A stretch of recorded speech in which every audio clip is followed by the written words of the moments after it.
Hello learners, कैसे हैं आप सब। आई होप आप सब अच्छे होंगे। शिक्षा एक नया सवेरा में आपका स्वागत है।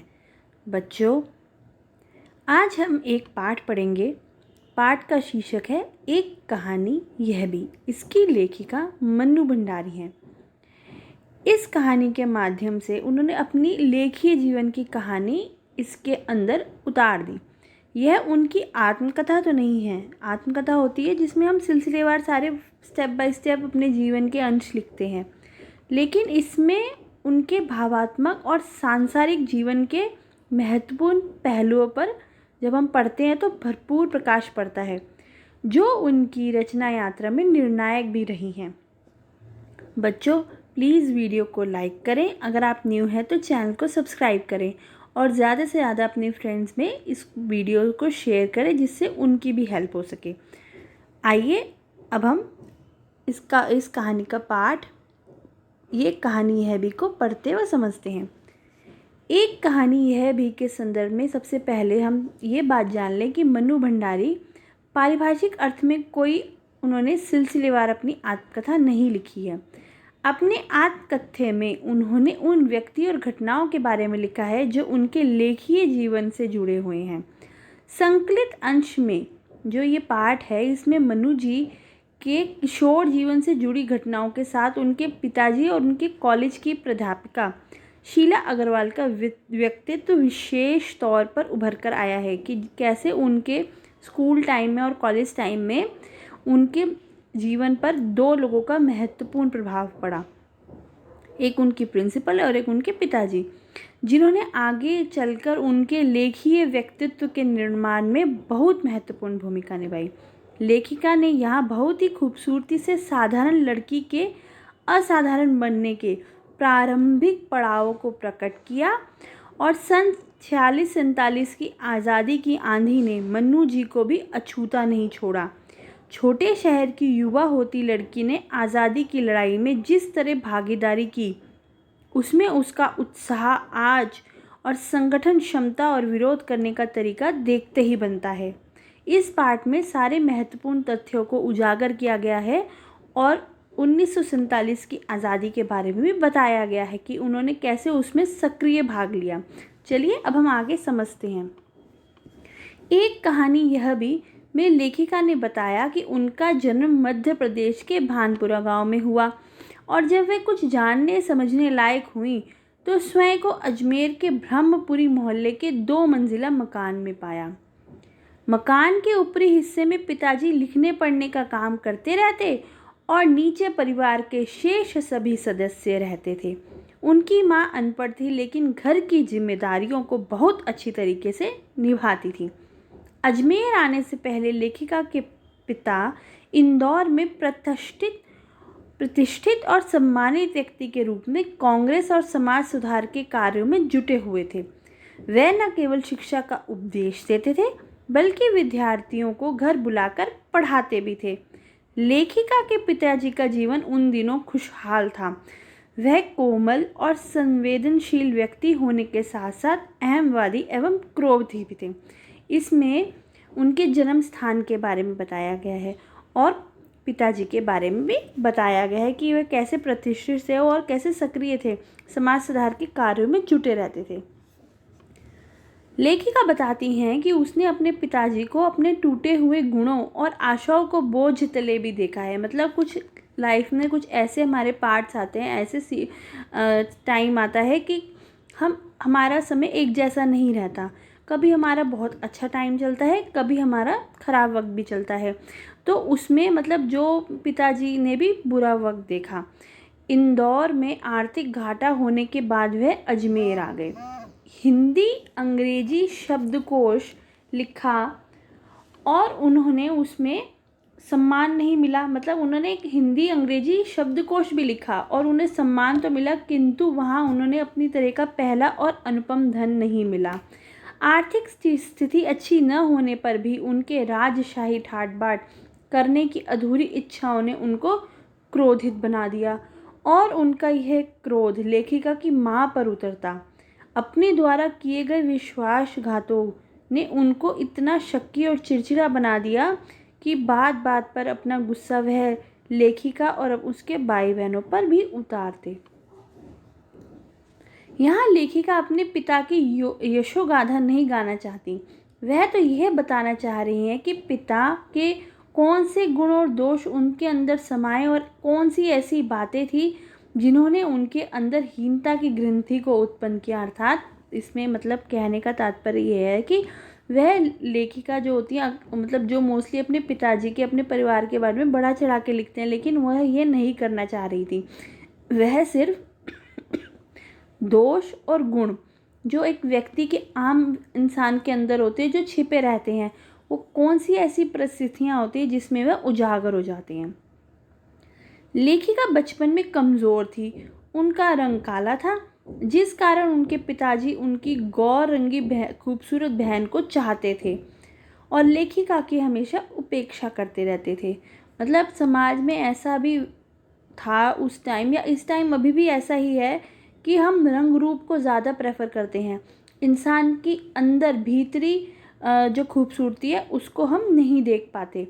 नाम सम्मान और प्रतिष्ठा पाने के बाद भी लेखिका उस हीन भावना की वजह से अपने ऊपर पर भरोसा भी नहीं कर पाती थी कि इससे उनका सेल्फ कॉन्फिडेंस जो था, आत्मसम्मान भी कम होता जा रहा था और इसी वजह से वह भरोसा भी नहीं कर पाती थी। लेखिका को अपने में विश्वासघातों को झेलने वाले पिताजी के शक्की स्वभाव की झलक भी दिखाई देती है कि जब वो बाहर रैली में जाती थी, भाषण करती थी, लोग बार पिताजी के कान भर देते थे, तो उनसे क्या होता था, शक्की स्वभाव पैदा होने लग गया।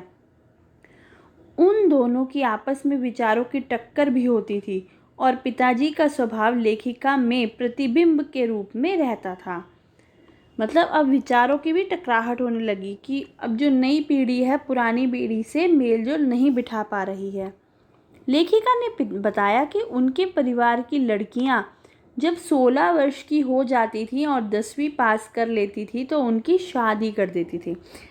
अक्सर ऐसा ही होता था और मोस्टली अब पढ़ाई 12th क्लास करने के बाद मोस्टली शादी कर दी जाती थी। लेखिका की बहन सुशीला की भी इसी योग्यता पर शादी कर दी गई थी कि उन्होंने ये सब अपने घर में भी देखा, समाज में तो व्याप्त था ही ऐसा और उन्होंने अपने घर में भी इसको देखा। दोनों भाई पढ़ाई करने के लिए बाहर चले गए। अब लेखिका को अपने अस्तित्व का बोध हुआ और पिताजी भी उसका ध्यान रखने लगे। मतलब एक बहन की शादी हो गई, अब घर में सिर्फ मन्नू बची, तो अब पिताजी को भी उसका ध्यान रखने लगे। पिताजी ने यह कहते हुए रसोई घर में भटियारनों का काम होता है और उन्हें रसोई घर से दूर ही रखा। मतलब पिताजी ने यह कहते हुए कि रसोई घर में भटियारनों का काम, मतलब ये मन्नू भंडारी ने भी बोला था कि जो रसोई घर में जो एक औरत होती है, एक लड़की होती है, जो उसके अंदर की क्वालिटीज़ छुपी होती हैं वह वहीं दबकर रह जाती हैं। उसकी प्रतिभा और क्षमता वहीं जलकर खाक हो जाएगी अगर वह पूरे दिन घर में ही लगी रहेंगी। लेखिका अपने घर पर होने वाली विभिन्न दलों की आपसी बहसों को सुनती भी थी। जब वो कांग्रेस में सक्रिय थे पिताजी और समाज कार्यों में सुधार में भी करते रहते थे, तो घर में मीटिंग्स होती थी, तो अब ये सब बातें लेखिका भी सुनती रहती थी। जब वह चाय नाश्ता लेकर जाती तो पिताजी बहस सुनने के लिए वह वहीं बैठा लेते थे कि आओ तुम भी आ जाओ। लेखिका 1942 के आंदोलन की पार्टियों के आपसी मतभेदों से तो अनभिज्ञ थी, किंतु देशभक्तों के बलिदानों से मन में उनके एक पीड़ा भी रहती थी। मतलब उन्होंने 1947 की आज़ादी कैसे ली ये सब अपनी आँखों से देखा और अपनी इस आत्मकथा में, जो आत्मकथ्य है, इसमें उन्होंने एक एक चीज़ को उजागर भी किया। इस कहानी में लेखिका बताती हैं कि वह 10वीं कक्षा तक समझ से बाहर होते हुए भी बहसें सुनती थी, जो डिबेट्स होती थी, और पुस्तकें पढ़ती। जिस स्कूल में पढ़ना आरंभ किया तो वही अब उनका कॉलेज बन गया। 10वीं पास कर जब लेखिका कॉलेज में आई तो उनकी भेंट हिंदी की प्राध्यापिका शीला अग्रवाल से हुई। उन्होंने लेखिका को साहित्य के क्षेत्र में प्रवेश करवाकर पुस्तकों के चयन, उनको पढ़कर बहस करना, साहित्यकारों के विषय में जानने की दिशा दी। कई लेखकों की रचना ने उन पर विशेष प्रभाव भी डाला। उस समय उनकी धारणाओं को बदलने का समय था। मतलब जो टीनेज होती है उसमें बच्चा बिगड़ भी सकता है और आगे अपने फ्यूचर को संभाल भी सकता है। तो कुछ हमें लोगों की, जैसे बच्चा अगर छोटा टीन में, उसको एक सही राह की ज़रूरत होती है। तो यही राह दिखाने का काम उनकी हिंदी की प्राध्यापिका शीला अग्रवाल जी ने किया। तो उन्होंने, शीला अग्रवाल ने साहित्य के विषय में उन्होंने उनसे बहुत कुछ सीखा, जो उनके आगे रचनाओं में भी सहायता मिली लिखने के लिए। शीला अग्रवाल ने लेखिका की साहित्यिक सीमा को बढ़ाने के साथ साथ उनके पिता द्वारा देश की स्थितियों के संबंध में चलाए गए कार्यक्रम में भी बढ़ चढ़कर भाग लेने का सामर्थ्य भी भर दिया, मतलब कॉन्फिडेंस भर दिया कि हाँ, तुम भी आगे बढ़ो। 1947 और 46 के दौरान अनेक तरह के विद्रोह में युवाओं का जोश जमकर उमड़ा हुआ था कि उस समय ऐसी स्थिति थी कि बस हमें अब आज़ादी ही चाहिए, देश को हमें आज़ादी दिलवानी है। जोश को उस लहर में लेखिका भी शामिल, जिस कारण उनके घर में उन लेकर वातावरण भी गर्म होता था कि मतलब तुम क्यों, मतलब पिताजी एक तरफ तो उच्च ख्यालों के भी थे, लेकिन वो समय के साथ साथ बदलते भी चले गए। तो अब घर का वातावरण गर्म भी हो जाता था कि वो क्यों ऐसे सक्रिय भाग ले रही हैं। उन्हें केवल घर में ही होने वाली गतिविधियों में सम्मिलित होने की भी अनुमति थी। पिता का दिन भर लड़कों के साथ पिताजी कहते कि दिन भर लड़कों के साथ नारे लगाती हो, हड़तालें करती हो, तो यह लड़की बुरी लग रही थी। लेखिका का कहना है, जब खून में जोश होता है तब सभी बंधन, सभी डर समाप्त हो जाते हैं। इस कारण उसी समय से उनके पिताजी से विरोधपूर्ण व्यवहार रहा और यह उनकी राजेंद्र यादव से शादी होने तक चलता रहा। मतलब जो उनका जो विद्रोहपूर्ण व्यवहार था वो चलता ही रहा। लेखिका के पिताजी यश प्राप्ति को महत्व देते थे। यहाँ उनकी क्वालिटी दिखा रहे हैं कि उनका सिद्धांत यह था कि मनुष्य को अपना एक विशेष स्थान बनाकर जीना चाहिए, समाज में नाम और सम्मान भी होना चाहिए।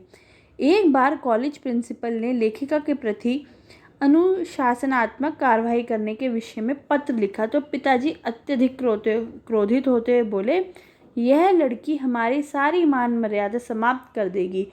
और भी बच्चे थे पर किसी ने ऐसा नहीं किया।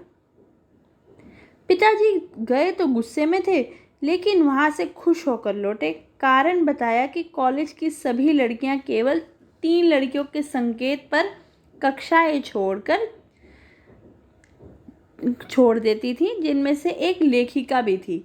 मतलब वो बता रहे थे, पिताजी गए तो क्रोधित होके थे, लेकिन वहाँ जाकर जब पता चला कि वहाँ से खुश होकर ही लौटे। कारण बताया कि कॉलेज की सभी लड़कियाँ केवल 3 लड़कियों के इशारे पर अपनी सारी कक्षाएं छोड़ देती थी, जिसमें से एक मन्नू भंडारी भी थी, लेखिका थी। उनके कारण कॉलेज चलाना मुश्किल हो रहा था। यह सब सुनकर लेखिका के पिता को अपने आप पर गर्व हो रहा था कि अब हाँ, उन्हें भी लग रहा था कि मेरी छोटी बेटी बहुत समझदार है। और पूरे देश को इसी प्रकार का वातावरण भी बना हुआ था। पिताजी के मुख से अपनी प्रशंसा सुनकर लेखिका को आश्चर्य भी हुआ कि पिताजी कैसे अचानक से रवैया उनका बदल गया लेखिका के प्रति। लेखिका ने उस घटना का उल्लेख किया जब आज़ाद हिंद फौज के मुकदमे के सिलसिले में स्कूल कॉलेज दुकानों को बंद करने की घोषणा की गई थी और बहुत सी दुकानों को ज़बरदस्ती बंद करवाया गया था। सभी विद्यार्थी शाम को मुख्य चौक पर एकत्रित हुए और वहां जमकर भाषणबाजी हुई। दूसरी तरफ लेखिका के पिता के एक दोस्त लेखिका के पिताजी के एक दोस्त लेखिका के विरुद्ध पिताजी के कान भर देते हैं। तो अब कान भर दिए तो अब लेखिका का लड़कों के साथ नारेबाजी करना उन्हें अच्छा नहीं लगा। तो अब हड़ताल आदि करते घूमना उचित नहीं है, तो ये सब उन्होंने पिताजी के कान में भर दिया। उसके जाने के बाद पिताजी क्रोध की अग्नि में जल उठे और यह निश्चय किया कि अब लेखिका घर से बाहर उनको निकलने ही नहीं देंगे। तो अब इससे क्या हुआ कि जो लेखिका थी उनके मन में भी एक निराशा की भाव जागी। फिर आगे बताते हैं कि 1947 में शीला अग्रवाल को कॉलेज वालों ने यह कहते हुए नोटिस दे दिया कि वह लड़कियों को आखिर में क्या हुआ कि जो उनकी शीला अग्रवाल जी थी कि वो कह रही हैं कि तुम लड़कियों को भड़का रही हो और कॉलेज में अनुशासन को भंग करने का काम कर रही हो। तो उन्होंने तीसरे वर्ष की कक्षाएं भी बंद कर दी ताकि लेखिका और उनके साथ भी कि जो एक दो लड़कियां प्रवेश ना ले सकें। कॉलेज से बाहर रहकर भी उन्होंने ऐसा बखेड़ा किया कि कक्षाएं फिर से आरंभ करनी पड़ी। 15 अगस्त 1947 की जीत एक लंबी प्रतीक्षा के बाद की जीत थी। इस जीत के आगे उनकी जीत की खुशी कुछ भी नहीं थी। मतलब लास्ट में तो हमें आज़ादी मिल गई जिसमें महत्वपूर्ण भूमिका सब ने निभाई एक एक करके। तो इसमें जो उनकी लेखिका के व्यक्तित्व पर मुख्यतः हम देख सकते हैं दो लोगों का प्रभाव पड़ा। एक उनके पिताजी का प्रभाव पड़ा, एक प्राध्यापिका शीला अग्रवाल जी का। तो जो उनका पिता का नकारात्मक और सकारात्मक हमें दोनों रूप देखने को मिलते हैं। और उसी प्रकार शीला अग्रवाल जी का भी बहुत महत्वपूर्ण योगदान रहा कि उन्होंने उसकी साहित्यिक समझ का दायरा बढ़ाया और लेखिका में साहस और आत्मविश्वास भी भरा। तो आई होप आपको ये पाठ का सार समझ में आया होगा। और बच्चों प्लीज़ वीडियो को लाइक करें और ज़्यादा से ज़्यादा चैनल, अगर आप न्यू हैं तो सब्सक्राइब करा करें और अपने फ्रेंड्स के साथ शेयर भी करें। इससे मुझे मोटिवेशन मिलता है आपके लिए नई नई वीडियोस बनाने का, आपकी हेल्प करने का। Thank you and have a nice day.